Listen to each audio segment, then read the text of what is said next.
Viewers like you make this program possible. Support your local PBS station.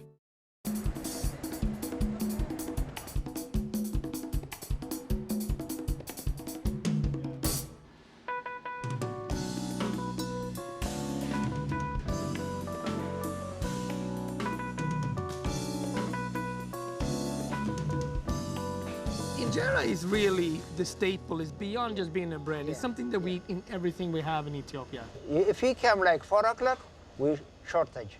Wow. Yeah. We work about 12 to 13 hours a day, Monday to Friday. This one. is truly a tech factory, what we got here. And then Saturday and Sunday, we start 2 a.m. Yeah. We finished 8 p.m. Oh, wow. 2 shifts.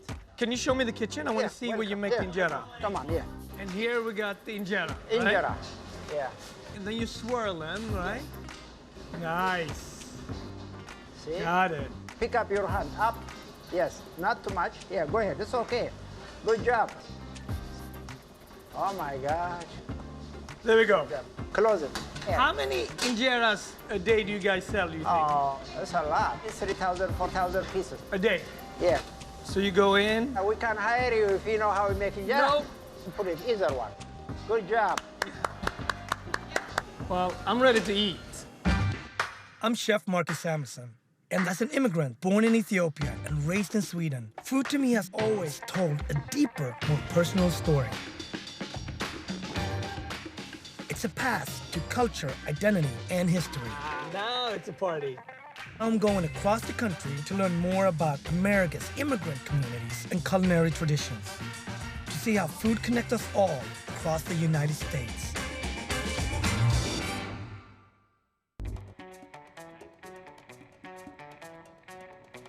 When I think about Washington, D.C., yes, it's the home of politics of the U.S. and runs so much of the Western world. But for me, I look at it as the capital of the Ethiopian diaspora. Amharic is one of the biggest languages spoken in D.C. It's also where you can get injera made with real teff, berbere, great coffee, and where immigrant culture, specifically Ethiopian immigrant culture, is celebrated the most. DC was the place that I truly started to identify as Ethiopian. My sister and I, we were born in Abragodena in a simple clay hut. When I was about 20 months, my mother, my sister, and I, we had tuberculosis. My mother walked us to the hospital in Addis Ababa, in the capital. My sister and I survived, and our mother, Anna, she passed. We got adopted about 6 months later to my Swedish family. When you get adopted, that sense of identity is something that you battle with and deal with all your life. So for me, coming to DC was powerful because there were Ethiopian Americans that could connect me to the culture in a way that I didn't have access to in Sweden. I've been going to DC for probably 20 years now, and in the beginning, it was always to Adams Morgan. This was the heart and center of our culture, our music, our restaurants. But the Ethiopian American community has now grown all over the DMV, DC, Maryland, and Virginia. Ethiopian food is definitely the glue that holds the diaspora together. Today I'm going to meet Ngusu. A marketplace like Ngusu's becomes so important for the community because once you're in America, you're so far away from the homeland, you desperately need these ingredients. Where's the berbere? I want to check out the good stuff. This is berbere. Nice, I love it. This is back home. We have a family to make real family berbere. And then they send it to you. They ship it to us. What I love about berbere is that it's such a great spice blend, right? Yeah. It's not super spicy. When I smell it, I think about Ethiopia right away. Then you have the cayenne chili right here, the mitmita. Yeah, mitmita. That's we use them for cook. That's hot. Yeah. It's hot. And then you have all the different spices here. You have what? Cardamom. Beautiful. This is great. And of course, bunna, huh? Yes, The yes. real beautiful coffee. Yes, sir. Bunna. If you come to an Ethiopian household, you're gonna get served coffee. The cup might be small, almost like a macchiato, but it's very intense and it's very delicious. You came as a refugee. Yes. We left young from Ethiopia Yeah. to Sudan, refuge, because Yeah. it was Communist Party that time. Yeah. They force you to take you to army. I don't like, fight my brothers. By refuge, we came to United States. Always in this part of. Yeah, we was here. We don't Yeah. go nowhere. Just DC. Yeah. We like DC. In 1974, after thousands of years of monarchy headed by Haile Selassie, there was a military coup by the communist regime that takes over Ethiopia and kills Haile Selassie. And civil war lasts into the early 90s. On top of that, we had drought and famine. Many people get killed. Many people had to leave the country, coming to America, and specifically Washington, D.C. When you guys came, 28 years. 28 years ago. did you start the business right away? Or did you start working No, on it? I was working in housekeeping Yeah. in a Marriott hotel. Yeah? And my husband, he was a chef too. Yeah. And then after that, we started this business 5 years ago. So through your grandparents, but also through your parents' hard work, you've been able to go to university. As an Ethiopian American and, second generation, what do you think a market like this establishes and creates for the community? For the community, it's kind of like the catalyst. So Sure. it creates that sense of community within the Ethiopian people. And at the same time, Americans will come in here and they're like, I've never tried injera before. Yeah. And they'll try some out and then boom, they're hooked. And then it creates kind of a cultural conversation through food and through spices and stuff like that. And they kind of get to know us through Yeah. our own food. And it's pretty cool, to be Yeah. honest, yeah.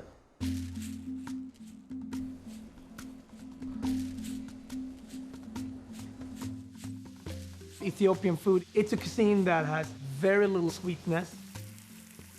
It's more sour because of its injera. It has a different level of heat because of its berbere. And it's also fermentation. So things like fermented cheese holds a really integral part about Ethiopian cooking, which makes its flavor profile very rare.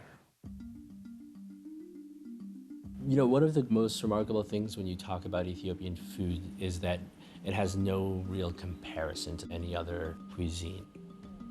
You can't find berbere anywhere but in Ethiopian food. You can't find injera outside of Ethiopian culture. Ethiopia has always had a very singular identity and history inside of Africa. It has a 2,000-year history of monarchy, ending with Haile Selassie in 1974. Out of all the countries, it's the only one never to have been colonized. And so I think you find part of that singularity reflected in the food. And we brought that with us to America. And every time we sit down to eat, every time we have a cup of coffee with our parents, we find ourselves called back to our home constantly.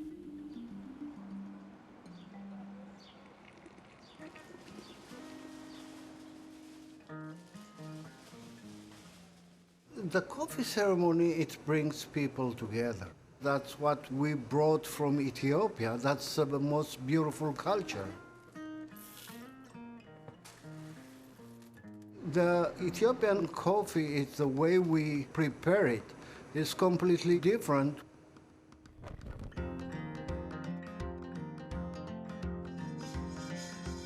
After we roast fresh, we grind it and we boil it. Because of that, the taste would be much more richer than the other regular coffees. We don't usually get sugar. We drink it with crystal salt, or if people loves you, they will give you with spice butter. The Ethiopian coffee ceremony, it is a social thing. They exchange information, like if there is hyena problem. We don't have BBC, CNN, ABC, and so on. That's our way of exchanging information is a coffee ceremony. Ethiopia consists of so many tribes. We have Christianity, Muslims, Judaism, we have pagans. But all of them, they drink a coffee the same way.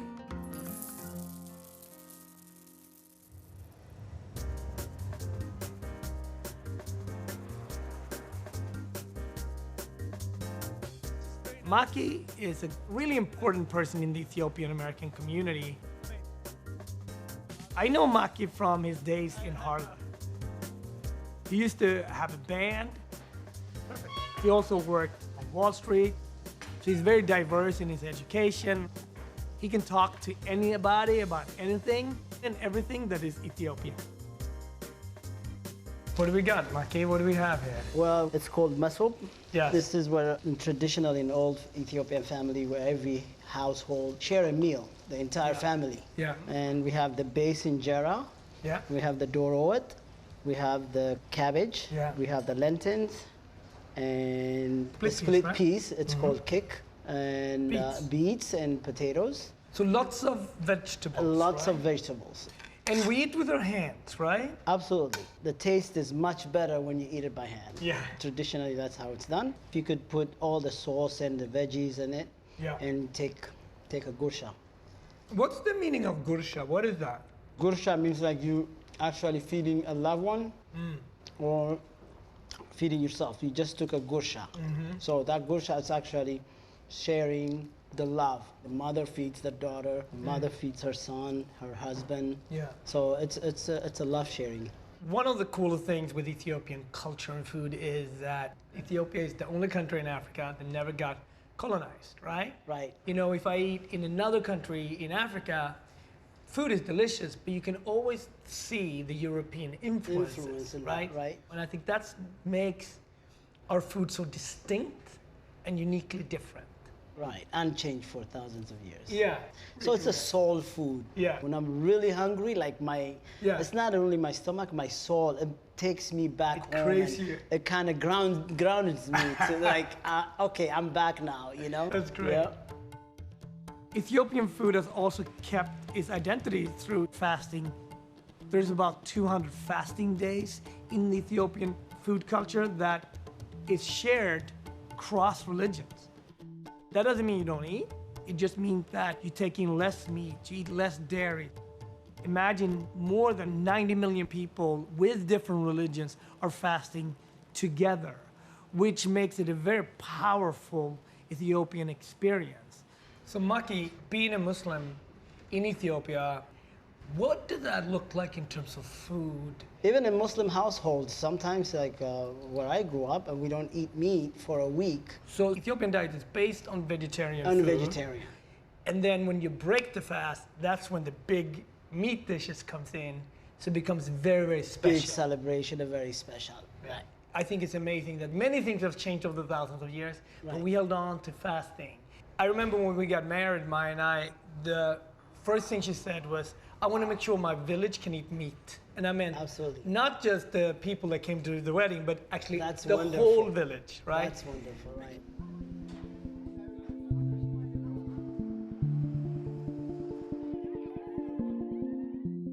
Marrying Maya brings me back full circle to my Ethiopian identity. Maya definitely showed me how to love Ethiopia in a way and experience it in a way that would not be possible without her and her family. Maya was born into the Gurage region, which is part of southern Ethiopia. Maya is a great Ethiopian cook. I mean, she cooks extremely regional, and she knows the history. She knows the reason why you eat this dish during this specific moment in time.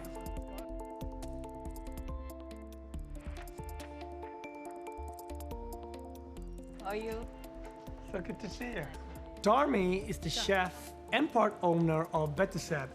She's gonna teach me how to make the royal dish from the Gurage people, kitfo. So I'm super excited. Today you're gonna teach us about kitfo. Yes. Kutfo is our popular food. Yes. So we use for wedding, for Any big celebrations. occasion. Yes. Yeah. Yeah. To make kitfo, we need really nice, clean beef. So we have these beautiful pieces that you cleaned. What does the word kitfo means? I think anything you chopped it small pieces. Yeah. So anything anything chopped. is chopped, they call it kitfo. Kitfo is like, very special for us. It's like a Japanese sushi, Poor or rich, everyone eats kitfo. I mean, if you don't know how to make a kitfo in Gorage, you are like a bad daughter or a They wife. take your Gorage or a card? wife. Yeah. They take your Gorage card? And who taught you how to make kitfo? My mom. Actually, when I was a kid, always I was wishing to be chef. That was my dream. Yeah. One of the coolest things with your restaurant is that this never happens in any ethnic community, but I think this is the coolest thing. Like, your restaurant is actually known in Ethiopia. It never happens that you get that level of love and legitimacy. Darmi is an amazing cook. She walks me through the process of chopping up the meat really, really fine. You add spices such as bishop seeds, black cardamom, cumin, fenugreek, and then you want to toast them up because that's sort of how the spices opens up, and that's how you get the most flavor out of the spices. Okay.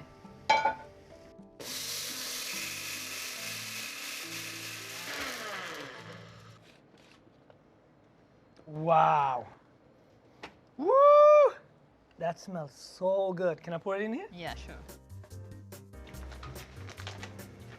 Kebe, which is this clarified butter, is a staple in Ethiopian food. It's a flavor enhancer, but it's also a preserving technique. It's literally a butter that you simmer, and you take all the milk products out, and then at the same time, you're adding in all the spices. That's beautiful. Let me show you something. There. So this smells very similar to oregano, but it has a little bit more grassier feel than oregano. Yes. Nice. Kebe, which is used very carefully in Ethiopian cooking, is one of the reasons why you get almost that umami taste in Ethiopian food. A great kebe can be up to 6 months to a year old. It will never go bad unless you put your fingers into it. Just a little dollop of this, half a teaspoon or so, will change the entire flavor of a dish. And then it becomes this beautiful gold color of kebe. This is gold. Now comes the blending of the kitfo, right? Yes, yes. Add in this labor of love to infuse our kitfo. Good for, yes. I get the first take. Oh, wow. Again, right? This is amazing. It's so rich. Normally, they always And feed the beautiful? wife first. Listen, I'm on a culture trip. I need to learn. This is so beautiful. It's a real deal, Marcus. But I think I found the kitfo goddess now. Yeah, she's good. I get it too. To eat it after you've been fasting, when you haven't had meat for a long time, celebrating with rich butter or celebrating with a meat becomes super important. Well, thank you so much Thank you for Mark. teaching us. Thank you for coming. Wow. Yeah, I feel like it's cheap ticket to Ethiopia right here. Really, it feels so home, and I'm so thankful Thank you. to have you guys here. Every country, every culture has this traditional dances. 1, 2. Little speed. 1, 2.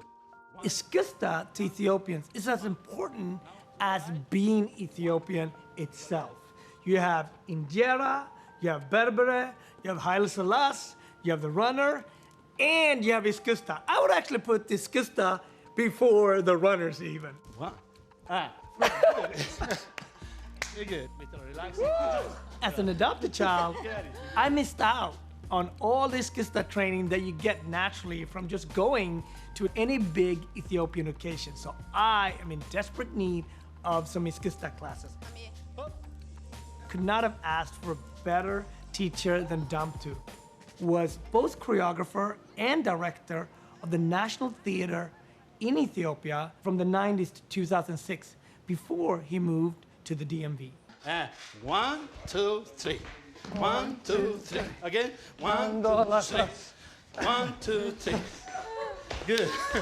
Good. You know, Ethiopian dance is such a big part of our culture, and I wasn't raised in Ethiopia, I was raised in Sweden, so I missed that. The only thing actually I remember from this is me and my sister being really young. We were 3, 4 years old, and we always counted, ande la sos, ande la sos, ande la sos, Good. ande la sos. So I do remember that from a child, counting in 3. Yes, yes. And dancing was the one thing that we, even when we lost our language, we still try to hold on to that. But it's great. Okay, the next step is the Gurage dance. Gurage dance, the beat of the southern part of Ethiopia. Maya is from the Gurage region, so that's good. I am, but I'm not good at the dance. I don't know all the moves, so. Okay, let's starting slowly, okay? Right, left, kick, kick. Right, left, good. Right, left, right, left, right, left, right, good. Okay, relax, listen. Okay. Well, I thought the food was very technical and difficult, but the dance, there's so many different steps. Yes, yes. It feels very much like it's tribal, it's war dance. It's like, I'm the chief, here's my woman, don't come close. Here's my meat, here's my daughter, here's my bag. Poof, poof, Yeah. boof. Me. Exactly, boof. Me. Yes. Yeah, good. Exactly. Yeah. We have a couple of things that we always tie us together. Berbere, injera, and iskasta. That's it.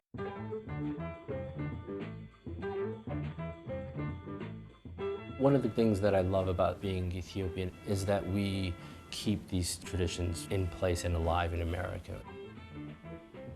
Ethiopians have maintained devotion to their culture and to their history.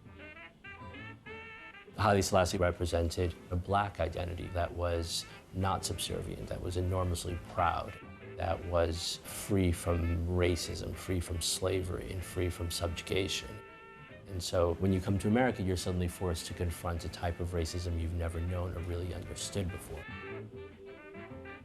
We not only benefit from the cultural history and legacy of African Americans, having knocked down those walls, having affirmed the rights of black men and women to actually be citizens in this country. But we continue to collectively expand that idea of how blackness is not only shaped but also enlarged by our shared experiences. Storytelling was always something that I naturally was drawn to, just because growing up around so much culture, there was so much to share. I had a different story than others. You picked storytelling through film and writing. I picked storytelling through food. But when you talk about a city like DC, that so much of African-American culture stems from the capital, how does that impact your work? You know, when I first moved here, I was so excited to move to Chocolate City. I really wanted to immerse myself in that and learned so much about this history that a lot of people don't know about that are coming to this city. It was literally the Mecca for black opportunity in this country. You see political independence, you see economic independence and stability. It was a self-sufficient, thriving black community.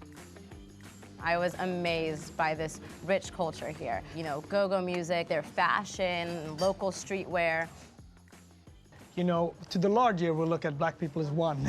But as black people and as subcultures of that, we know that there's many different stories to it, right? You are African American because your parents come from Africa. You are Ethiopian American, but also within that, you have another story that is even deeper. So tell us about that. I was born in the US and my mom was from Eritrea and my dad is from Ethiopia. Isn't that the same country? Isn't that the same thing?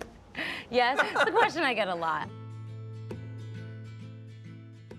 You know, there are lots of complicated ways of presenting the conflict between Eritrea and Ethiopia. In the 19th century, as Italy began to make its colonial excursions into Africa, Italy failed to colonize Ethiopia, but it did manage to actually colonize Eritrea. It meant that Eritrea developed its own economic history and its own tradition, just different from Ethiopia. And once the two countries were united after World War II, I think there was a lot of tension around why these two countries were now being unified. think there was always a large desire among Eritreans to be independent after the end of Italian colonialism, and the liberation movement happening in Eritrea definitely gave rise to more violence. Ethiopia ended up in a civil war with Eritrea. In 1991, Eritrea became an independent nation, and Ethiopia became the country it is today. Nice. We got some food. Good. Yes. Thank you. Good appetite. Nice. And this is pasta with coteletti. Nice. So I ordered pasta saltata, a little bit of spicier red sauce with a, a little bit fried chicken. What did you have? I got gacha futfut. It's like barley made kind of like a pancake, and they tear it up and they put barbare. I gotta taste that. Dive in. This is good. When I think about Eritrean culture, I always think about how the food started to change, right? The Italian influences are stronger, and also architecture, you start to see sort of that Art Deco. Explaining the difference between Eritrea and Ethiopia and explaining the civil war is very painful. If you think about our grandparents' generation and even our parents were directly affected, how did you talk about the war in your family? It was a contentious topic to bring up. My grandmother, she didn't go to my parents' wedding when she found out that she was marrying an Ethiopian. Wow, that's how strong it was. That's how strong it was. She just didn't do that. Yeah. I grew up in Sweden. The Habesha population, they were mostly Eritreans. Okay. Although I was Ethiopian, but my Habesha culture was really Eritrean. So that identity between Eritrea and Ethiopia, it was a constant part of our conversation. Yeah. So that's something that I really got to embrace more when I moved to DC, because the community was so large. So I would say, oh, actually, I'm half Eritrean, half Ethiopian. And then that usually sparks a conversation. Oh, wow, really? You don't see that often. A step back. Yeah, exactly. And it's like, tell me about that. I was, involved in my university and really tried to push forth with creating like a unity group as opposed to just an Eritrean group or an Ethiopian group. And I think that was something powerful to see our generations able to heal, to heal these wounds that are so deep for so many people. I'm just excited to see the next generation, talking about the food differences, talking about the drum beats instead. Yeah, as immigrants, as first generation, as people of color, unity is the way that we will be able to, move forward.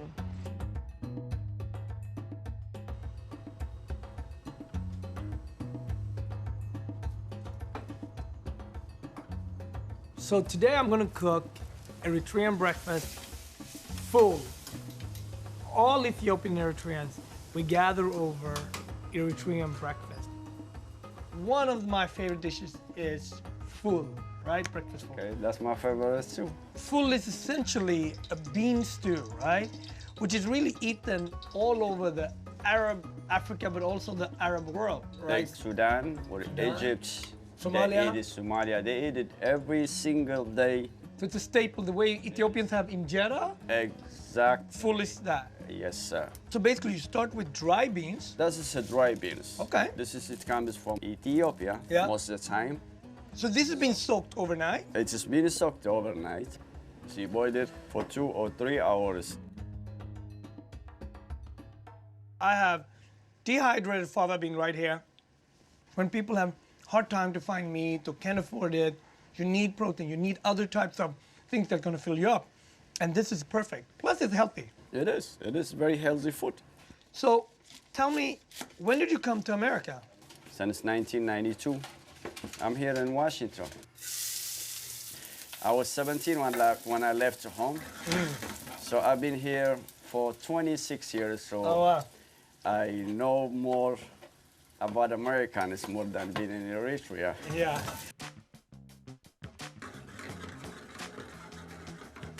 Who taught you cooking? Like, when did that come into your life? When I came to America, I started working American soldiers' home, American military house, washing the dishes. And then finally, when they see what I can do for them, they start teaching me how to cook. It's also spiced up a little bit, so we're gonna need some seasoning. This is the spicy. Yeah. They call it berbere. Berbere, so you do have the berbere, I love that. So everybody love berbere. Yeah. And then this is fresh cumin from Sudan. So this is organic.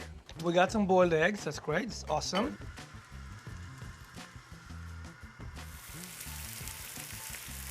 Once we put a little bit oil, we smash it. A dish like this that it can be dried, soaked, and just boiled. Hey, you can be in the middle of nowhere and you can still eat very, very well. I understand why people eat it throughout the day, because if you work, whether you're a farmer or whatever, you can work the whole day. This is something that fills you up. Exactly, right? and then you can hold you for the day or for the night. Put in a little bit tomato. Yeah. A little bit of this jalapeno. Nice. A little bit chopped onion. Yeah. A little bit feta cheese. Yeah. Okay. So once you put this, we need the egg, olive oil, or regular oil. You can put that one. How do you say bon appetit in Tigrinya? Salam dilo maadi. Salam dilo maadi. Let's eat, buddy. There you go. It is so delicious. Nakadambalu. Nice. The Ethiopian American community in the DMV area is very diverse. It holds everything from lawyers, doctors, scientists, cab drivers, people working in hospitality. But what holds us always together is the culture and the food.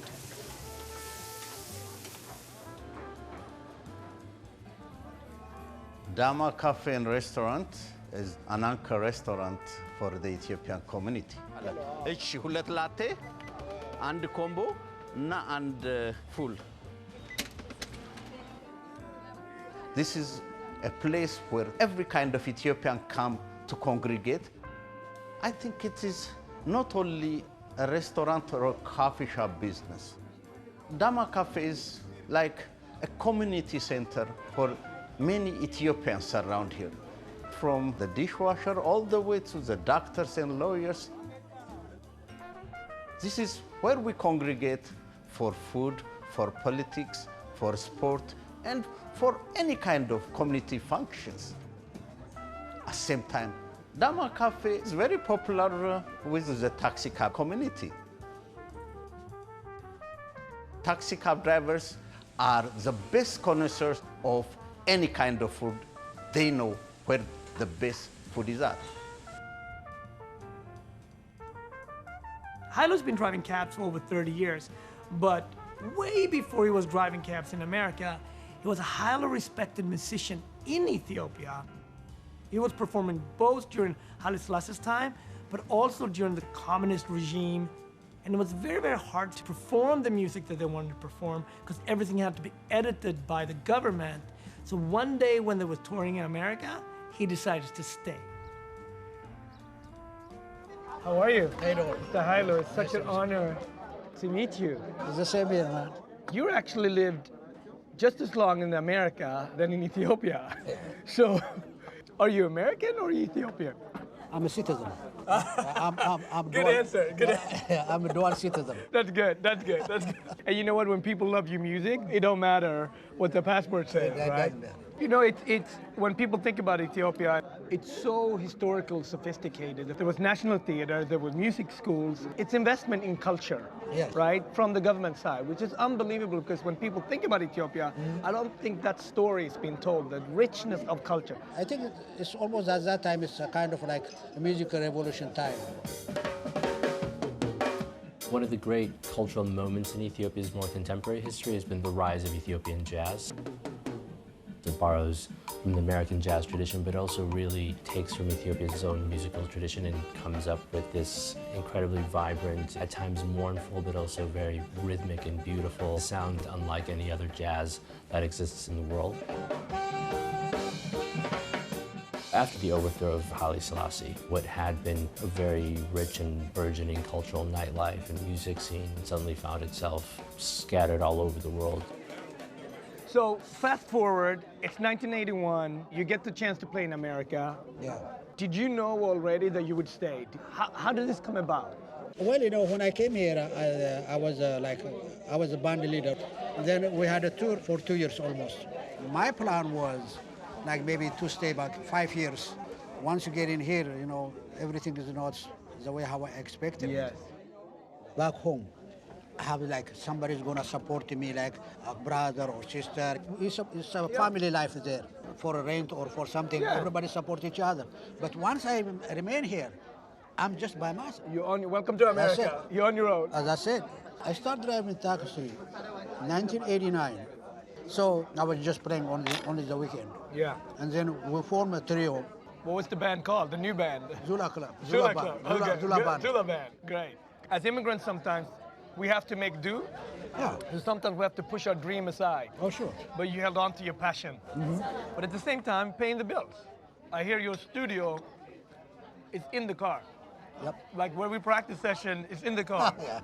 What is the best car for buying a keyboard?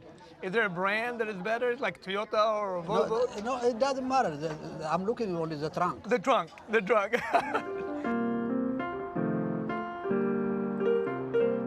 Wow. I'm getting my Sunday church. It's beautiful. Yeah. Those notes for me are very Ethiopian. You go between church and Ethiopia the whole time. Yeah, this is the real Ethiopian scale. You start with the black keys. Yeah. Because this is like Ethiopian scale. Yeah. Wow.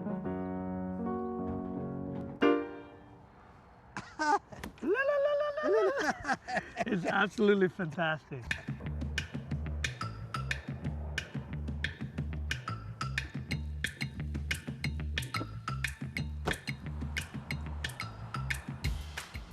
The Ethiopian community, like many, started their journey in the urban part of the cities.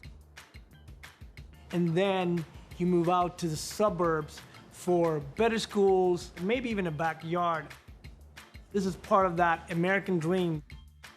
And Zeni is a great example of that.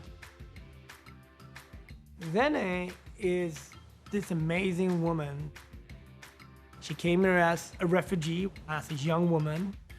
She started her injera business in Addis Morgan that became a main staple for the Ethiopian community.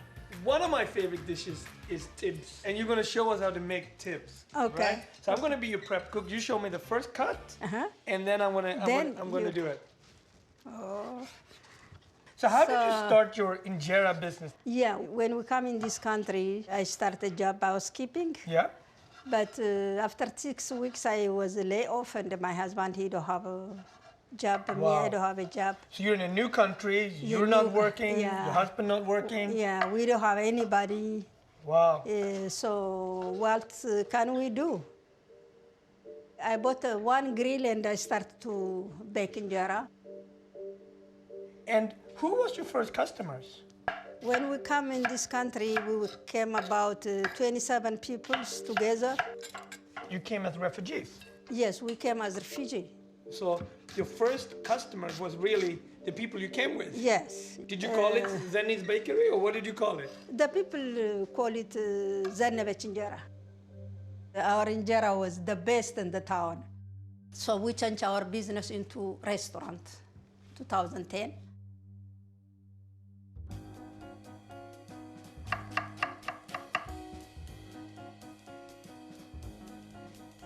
So we got garlic, we got ginger, we got salt. This garlic and ginger together. This is butter. So this is kebab, right? Kebab, yeah. So we this got is rosemary. Rosemary, nice. Yeah. Nice. When you cook tibs, we have to do it on high heat, right? Yeah. And this is the spiced butter, and this smells funky. Kebab. Nice. Okay, Lega, well done. Put a little tomato. Tomato, not all of it? Not all of it. And then you want sort of the onion and the garlic to break down, the tomatoes to break down a little bit. Yeah. Don't put all, put a little. A little bit of curry? This is done.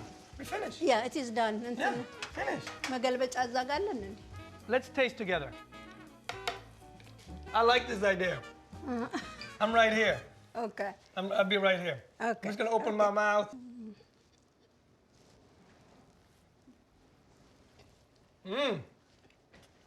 This is good. It's good, eh? Yeah. Wow. I understand why people came to your restaurant and the injera shop. Very nice, eh? Very, very nice. We have to save some for the others.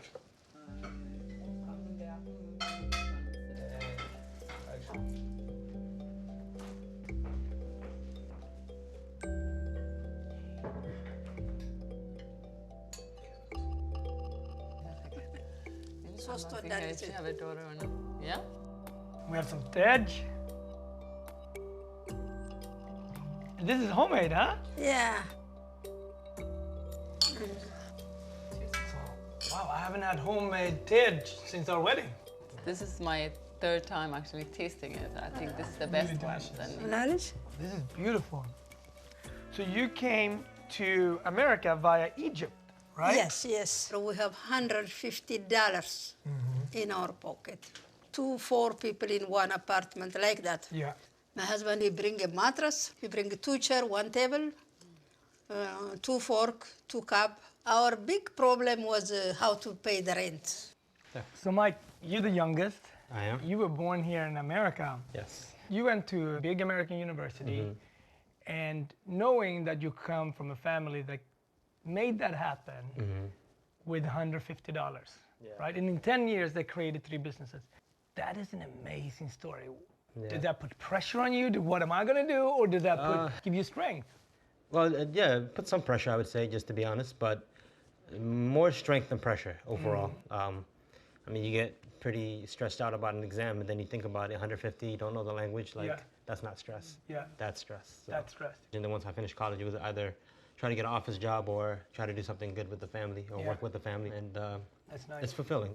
So you work on the marketing side or on the business side? What I did was just very simple, like create a Facebook page, create an Instagram page, just very basic social media things. Right. How does that feel to be able to help the family business? It feels really good to help. You know, I mean, there's a lot of people that enjoy Ethiopian food.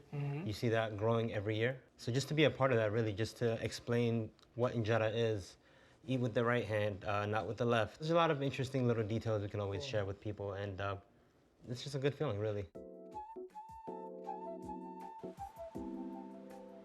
Das means tent in Amharic. It's literally a place where it's your home, but it's also a community. Good evening, everybody. How are you doing? So far, so good here? I'm so happy. Das is this gorgeous corner restaurant in elegant Georgetown. Tablecloth, high-end service. Okay, so you don't sell. Welcome to that. Everything's good. Thank you. Cheers. Chin chin. Nice. Thank you. Das. When did this idea of Das, when did it come together? We have different names for tents in Ethiopia, and Das is the largest of the tents. In general, Ethiopians are very hospitable. It's always about sharing. If you pass by somebody's door and they're eating, they will holler and say, come and join us and share, you know, to share whatever that they have. And what do we got? A little potato salad. Yes. A little of our house salad. A little of our cheese. Yes. A little saute shrimp. Yeah. And then sauteed mushroom. I love that you just cut out the injera a little bit, almost like taco tortillas, you know? Beautiful. I think we have become a cultural ambassador. We are trying to introduce some new things. For the most part, most people have never had Ethiopian when they come here. What do you guys see as the future of Ethiopian food? I think you cannot take too much out of the core essence of the particular dish, if you will. We've tried to do a lasagna with injera, collard green, cheese, and that sounds delicious. Red lentil and yellow split peas. Yeah. And it really was delicious, but it was very hard to maintain it because it just kept sliding. And I think the core berbere will always be core, and injera will always be there. Exactly. And these are incredible ingredients to hold on to. Yeah, absolutely. These are the essential part of that whole Ethiopian thing. So you can't really take them out. It is most valuable commodity that we have. And one of our oldest. When you left, did you come directly to America? I came as a student and had every intention of returning eventually. We didn't go back. When the revolution happened in '74, we were not able to go back. There was no end in sight at that point. You have no idea what you're going to do next. And how did you manage that time? I needed to make sure and survive. You worked as a dishwasher, you worked as a waiter, whatever comes along, you did it, but with the premise that one day you're going to go back. Yeah. Except that one day got extended. Sure. And you sort of lost time. Do you think you would ever retire as a family in Ethiopia, or this is home now? Well, we are almost retired right now, really. I was just in Ethiopia for about 9 weeks. Yeah. And no matter what, home is Ethiopia. Yeah. No matter what. A lot of Ethiopians wanted to move back, but the country was unstable, so they stayed. That actually developed in the diaspora even a stronger love for the home country. So today, you actually have a reverse migration of young Ethiopians with a desire to move back or go back and work and share their experience that they were taught here, but give something back to the country. So good to see you guys. You got it? see you. How's everything? Everything is lovely. Good? Wonderful, yeah. Jared and Brohano are NASA scientists. I can't tell you how proud I am that our country, Ethiopia, is today providing scientists for NASA. It shows how much our culture has evolved, our ambition, and how much we can add to American culture.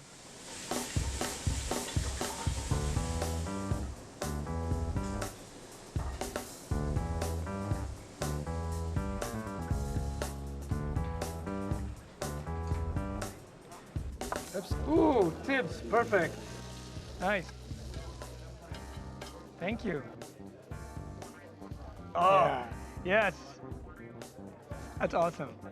You know, one thing that would do very well in space is Ethiopian food. That's Because a lot true. of it is dried. Yes, sure. Right? Our shiro is That- dried. Our Eritrean food is dried. Our beef can be dried. So we can bring it up and still eat deliciously Delicious Ethiopian food in space. We should would do propose well. this in the International Space Oh, we Station. will. Yeah, we should. To have a to go. Are you kidding me? This could go all the way up. We'll be Sure. fine. We're having steaks. Yeah, and in the penthouse. Explain to me a little bit about NASA. Like, how does one go from being a kid in Ethiopia to like, hey, I'm going to America? Like, what is it? How did that happen? You know, I grew up in the countryside in Ethiopia. My father was a general during the King regime. So he basically worked during Haile Selassie's time. That's correct. They killed a lot of the high-ranking officials. Yeah. The lucky ones, like my father, ended up in jail. They were thrown in jail for about 9 years. Oh, wow. I hardly saw my dad, and they allowed us to see him once a year for about 15 minutes. Did he get out of? Did he make it out of jail? He made it out of jail after 9 years. Yeah. And then about a year later is when I immigrated to the U.S. in 1984. How do you then go to work at NASA? My first job in the U.S., I was essentially a janitor at the parking lot. I did a lot of odd jobs, working from a movie theater to working in one of the roughest convenience stores. The only reason I ended up studying engineering was because my brother, who passed away, studied engineering. He was a fourth-year student when he passed. So he really inspired you all the way to there. He really did. Wow. And Ranu, were you born in America? Were you born back home? Where were you born? I came here just right after I finished high school. In Ethiopia, growing up, we did a very rigorous, mathematics and physics. So I applied for grad school. I got a full ride to do my PhD. I'm the old geese, and he's the new lad. Both Brohano and Yared are thinking about how they can mentor young students here in America, but also how they can give back to Ethiopia. Yared has started a library with books around science, and he gives classes every time he goes back to Ethiopia. And same thing with Brohano. He goes back, he teaches, and it's very important for him to give back to the country where he was born, but also gave him a lot of his education. Yared, would there ever be a NASA model, Ethiopian style, out of Addis, do you think? Well, that has actually started already. It's already started? Yes. They're thinking to be one of the hubs for doing deep space science. Why would that be important for Ethiopia? 10 years from now, what does that look like to you? The innovation that you will bring out from space study can be used for everyday life. As soon as you teach the new generation how to build those, they will be more creative and to solve other problems in your country. You're part of the collective of the aspirations, and you're part of the collective of building that brick of our community. And I'm so proud to be your brothers. Thank you very much. Thank you. Thanks, Marcus. This is awesome. I always say to people, if you want to know us, if you want to know the Ethiopian community, go to the larger DMV. Yes, it is the hub of politics in America. But way before there were Republicans and Democrats, there was something called Abyssinia in Ethiopia.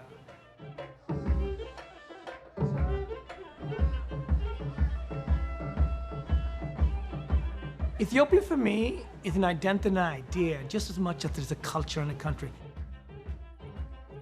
Ethiopia is always looked at as a place for all Africans, all people of color to come back to at some point. It's with that identity and pride Ethiopians walk. Whether they have money or not, they just feel very strong about the sense of history and place and culture. So when you eat this food, all coated in berbere, it's beyond just eating a meal. It roots you back to the homeland, to Abyssinia, to Ethiopia.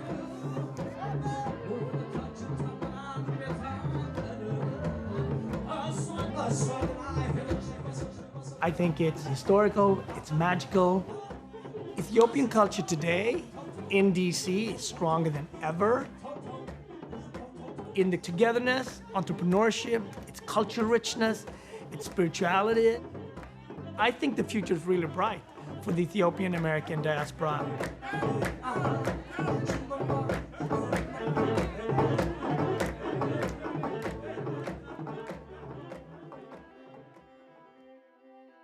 A few weeks after we shot this episode, an historic peace between Ethiopia and Eritrea has been struck. Eritrea and Ethiopia share so much, and now families can come back together and celebrate each other. This is such a big deal for unity throughout the diaspora, throughout Africa, and hopefully throughout the world. We can now look forward to the future with hope.